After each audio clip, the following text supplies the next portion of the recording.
Most people never break past 10k per month, and it's not because they're not working hard, it's because they're working hard on the wrong things. In this video, I'm going to break down what it looks like and what changes when you go from 2k per month hobbyist to a consistent 10 to 20k plus per month operator. Okay, so this is the secret to moving past 10k plus per month in sales as an online arbitrage seller on Amazon. Now, most people are stuck in what I call the false scaling path. They are stuck in manual grind mode. They're essentially doing everything themselves. They are doing too much manual sourcing. When I say manual sourcing, I mean them stuck in front of the computer for hours and hours and hours on end doing everything themselves. Now, of course, that's absolutely how we all get started. That's how we begin. That's how we learn this skill. We apply it. We continue to apply it. We rinse and repeat until we get better and better and better. But of course, there is a ceiling to the amount of time that we can spend doing this. Most people are stuck with inconsistent deal flow. And what I mean by that is it's kind of sporadic. They just show up one day and decide they're going to start finding products on random websites. There's no system, there's no framework, there's no process to how those products are repeatedly found on an ongoing basis. There's no go-to every day when they first turn their computers on or switch their smartphones on to go and source products. It's just completely inconsistent. Next, we have over-analyzing every single deal. So the deals that people are finding who are stuck below this level are spending too much time thinking about it. They're not pulling the trigger quick enough, and they are over-analyzing every single angle. They're finding more reasons not to buy the deal than they are reasons to invest in the deal. So it's another huge thing that's holding people back. And of course, a big one here that gets completely overlooked is that most people have no cash flow strategy. And what I mean by that is people are not planning for the cash that's going to be coming back into their business and deciding where that's going to go, allocating a daily spend limit, all that kind of stuff. So ultimately, like I said just a moment ago, people are stuck operating with it themselves exclusively as the employee for every sector of the business. They are the business. They have a job stuck inside of their own business. They're stuck in this hustle trap, right, where they are sourcing products. They're the ones buying them. They're probably the ones prepping them. Now, I know a lot of people do start off with outsourcing their prep, which is fantastic. If you've already done that, congratulations. You already got a big way down the line to getting out of this hustle trap. I did it far too late myself in my own business. I did it for many, many years. I've been selling on Amazon since 2013, and it was only about 6-7 years into my business that I first started outsourcing this stuff. I should have done it years ago because I reached this ceiling and I reached this plateau. And of course, whilst people are prepping, some people are also shipping themselves as well. They're doing their own orders. They're not utilizing Amazon's FBA service. And last of all, they are just continuously in this cycle, repeating everything over and over and over again and questioning why they can't grow their Amazon businesses. A common misconception is that the more hours I put into this business, the more I'm going to get out. But hours in your business will only get you so far. Again, it's true up to a point, and it's how you should start. You should invest as much time as you possibly can because you are going to get out of it what you put into it. But at some point, you're going to reach this level of plateau, this level of fatigue. You're not going to have enough hours to put into it, and it's going to stop growing. The growth is going to stall. And again, believe me, I say this as someone who has been there and done that. I've experienced it myself.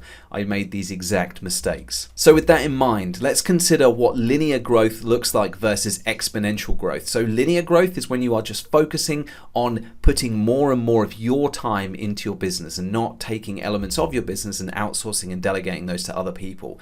So this is just a representation of what it might look like. So along the side here, we have revenue, profit, and impact. And along the bottom, we have time in business over in months. Okay, so this is not obviously 100% accurate. It will change from one person to the next, but the green line here shows exponential growth. And exponential growth is when we introduce things like systems, we have processes, we're leveraging other people, other people's time, perhaps tools, those different types of things that we can actually turn into exponential growth over time.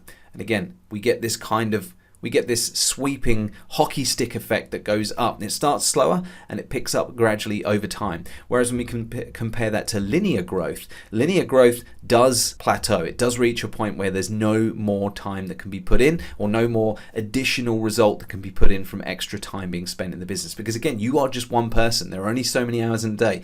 Many of you who are doing this, I know I speak to you on a regular basis. You have family, you have a full-time job, you have other responsibilities, hobbies, passions, interests, and things like that that keep you busy life gets in the way. And so if we count on effort alone, your effort alone, you're going to go over this period. Like this is an example of a 8-month period. So this dotted orange line here, you can see the plateau of the effort kicks in at about 8 months. And after that, things start to level out. Whereas in the exponential growth, using systems, leverage, processes, other people's time and what have you, the growth really starts to kick in after about 6 to 8 months, and all of a sudden we get this really sharp rise. So you can see the linear growth tends to be more popular at the beginning because it's what gets you to where you want to get to faster. And I think it's a great way to start. And like I said, it's a great way to learn. It's how I learned, how I got a full understanding of how all of this stuff worked. I put in as much effort as I possibly could up front so that I got results faster. But of course, at some point, and you should be doing it before you get to this effort plateau here. You don't want to get to this point and then realize that everything's slowing down. I know many of you are already there. And if you are, no sweat, you can't change that fact, but what you can change is where you go from here. So if you are in the early stages of your business, put as much time as you possibly can to it to get that linear growth going, then integrate systems, processes, and use leverage to create this exponential growth over time. So that's just a little graph that it helps to illustrate that.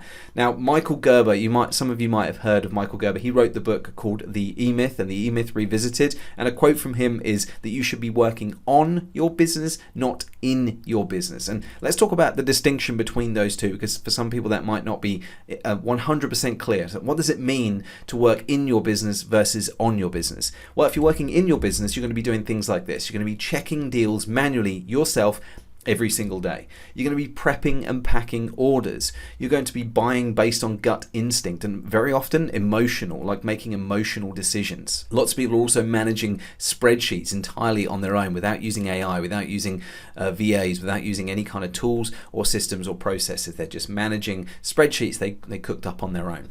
And other people panicking when sales are slow. And then what happens when people panic when sales are slow? They go ahead and they drop their prices. And that creates a pricing war that nobody wins except for the people who are buying it, who get a fantastic deal. You and other sellers, your competitors, are losing out because everybody ends up racing to the bottom. And that's what I see as a big trend for people working in their business. And it's ultimately just constant firefighting, things that they're dealing, everybody as a business owner who is the core person who takes care of everything, like the employee wearing all of the hats, they're the ones fighting all the fires every single day. There's nobody else to help it there. And essentially they have an I need to do everything attitude. And again, I can say this, I know this because it was me, and it still is me sometimes, I've got to admit. But honestly, when you take a step back and look at all the things that you are doing, I guarantee you there are a number of things you could start outsourcing, even if not to another human, to tools or to AI or to processes, things like that you could help speed these things up. So now we've looked at what it looks like to work in your business. Let's compare that to how it looks like while working on your business. So this is when you remove yourself as an employee of your own business and stop having a job and become a business owner. So people who work on their businesses, they build a process for sourcing. So they're not necessarily the ones doing the sourcing, maybe they are, but they have a process. Every day they have a 60-minute process that they go through, and they do A, B, C, D. Throughout that 60 minutes, that's exactly how their sourcing process works. That's just purely an example. I have a 60-minute product pipeline sourcing methodology that I use, where I'm able to bring product in, in a 60-minute window, we can find 10, 15 great deals that we can invest in. But if you don't have a system or process of your own, you're just kind of sitting down and firing random shots in different directions, not knowing really what's going to hit, then that's a big part of the problem.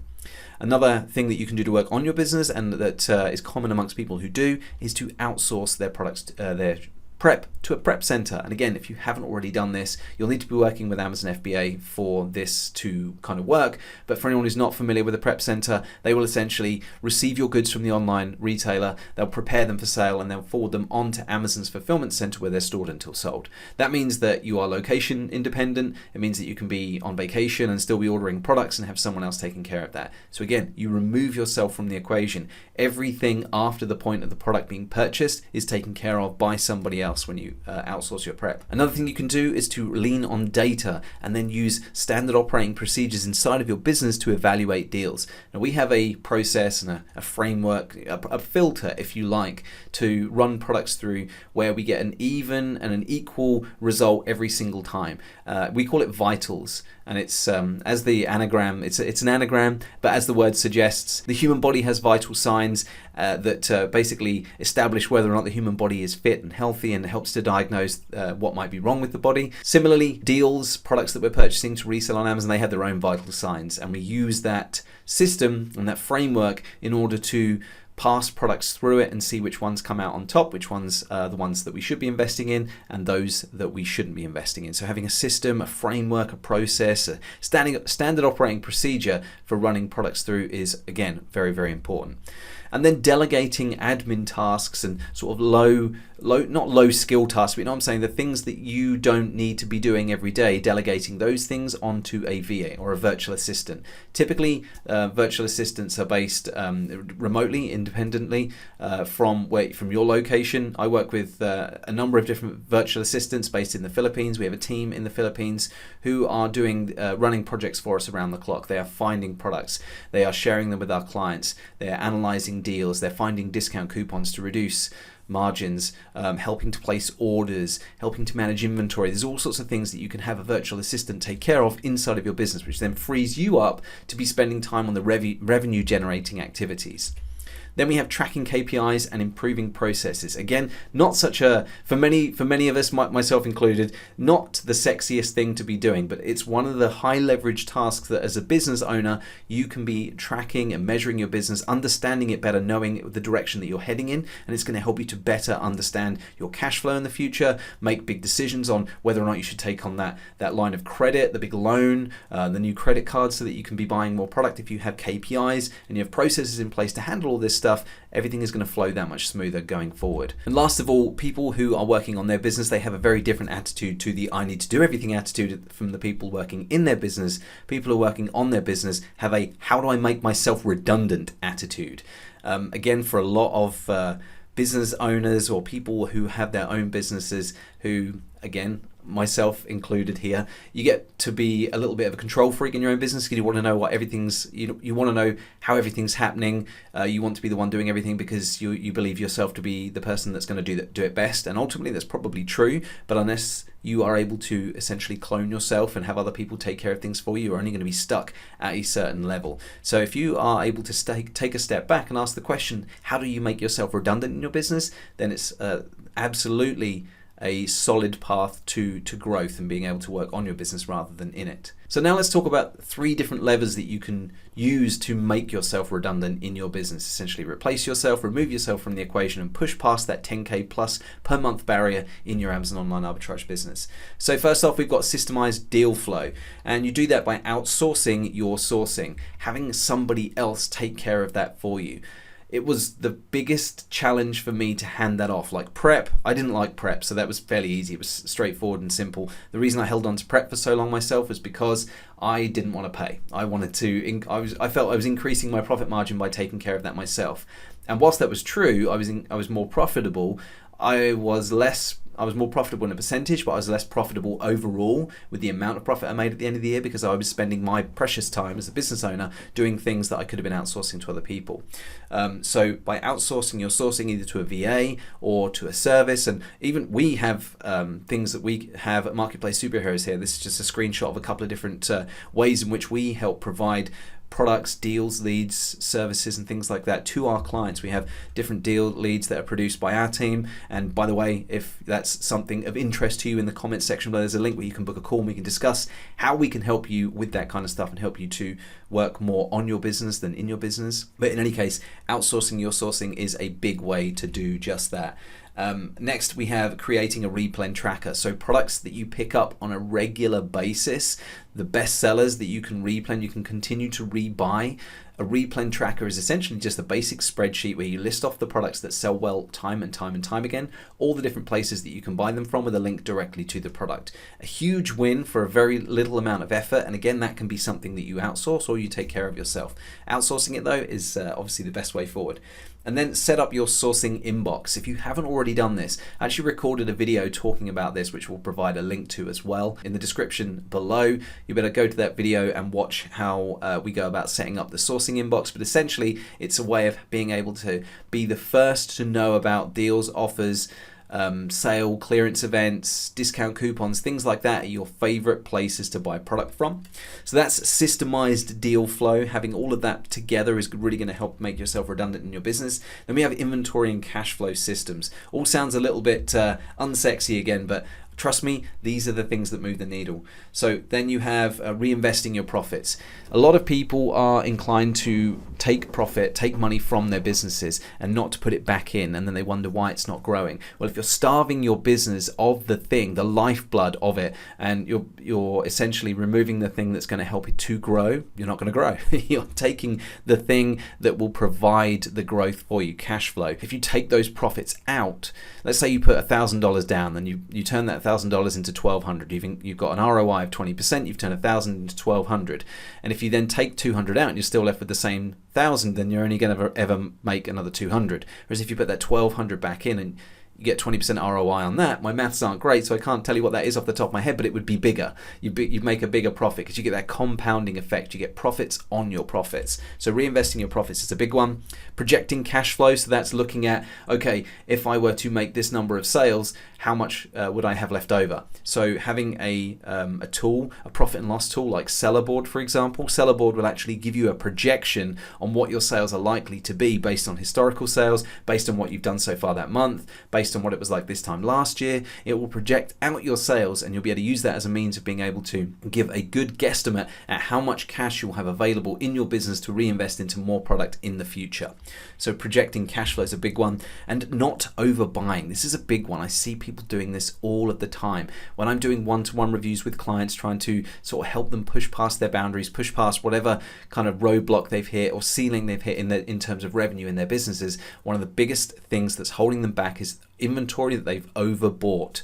They've bought 25 units of a product when they probably should have only bought 5, and then left it down as a replen for once the first 5 had sold, they go buy another 5. And then when they'd sold, they buy another 5. And if they needed to buy more because they were turning around faster, then they buy 10 next time around. But we don't just go buy 25 out of the gate. And that's a huge mistake I see a lot of people make. They have inventory sitting around, hogging cash flow, preventing profit from taking place and stopping the business from growing. So don't overbuy. If you do have products that you overbought, take a step back, remove the emotion from the situation and cut your losses. Get the product sold, not to a point where it's disastrous for your business, but bring it back to a point where maybe you can break even, or maybe even lose a very small amount of money, and take the perspective that you can take that money, that newfound cash flow, put it back into another deal where you can be profitable and turn it around in a far quicker period of time. So that's inventory and cash flow systems. I also have restocking bestsellers here. We did already talk about replens, but restocking your bestsellers is another really, really solid little task that's easy to do that will really move the needle. And then last of all, we have teams and tools. So by hiring a VA and delegating out your tasks, you can save yourself a bunch of time. If you are handling IP claims, you're submitting ungating applications, you're dealing with intellectual property violation claims, all that kind of stuff. If you are doing all of that, removing your inventory, closing down old listings, you are spending so much time on stuff that is not generating revenue directly. You are the owner of your business. You are the one who cares most about it. You should be the one doing the revenue generating activities. So for $400, $500, $600 a month, you can have somebody else take care of all of that stuff for you, freeing you up in your time so that you can spend it on stuff much better matched to your skills. Then we have use tools to automate processes. So I held back on using tools and systems and things like that in my business for so long because I'm not a particularly organized person and I like to handle everything myself, but I had to, again, sack myself from all of these different things and stop getting involved in a lot of these things manually. A big one that I used to do all the time manually was repricing. I used to go through Seller Central once a day, look at my listings, see how much the listing the competing offers were. Did the buy box go up or down? And I'd manually be changing the prices in there.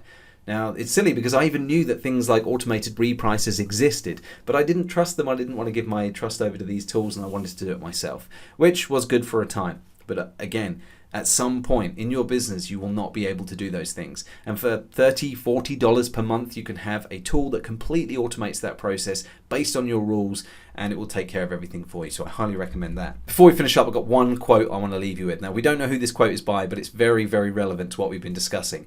And it's, don't be the bottleneck in your own success. So if you think about everything that we just talked about, you could very easily become the bottleneck in your own success if you have the I need to do everything myself attitude versus the how do I make myself redundant in my business. These literally are the keys to pushing your business past that 10K plus per month barrier that you might be sort of sitting under right now. So go put that into action. Let me know how it goes. If you've enjoyed this video, give it a like, drop a comment below if you have any questions, and be sure to subscribe for more videos just like this. And remember, if you'd like our help to implement any of what we just discussed here to help you take your business, your online arbitrage business to the next level, click the link in the description below, book your call, and we'll see what we can do to help.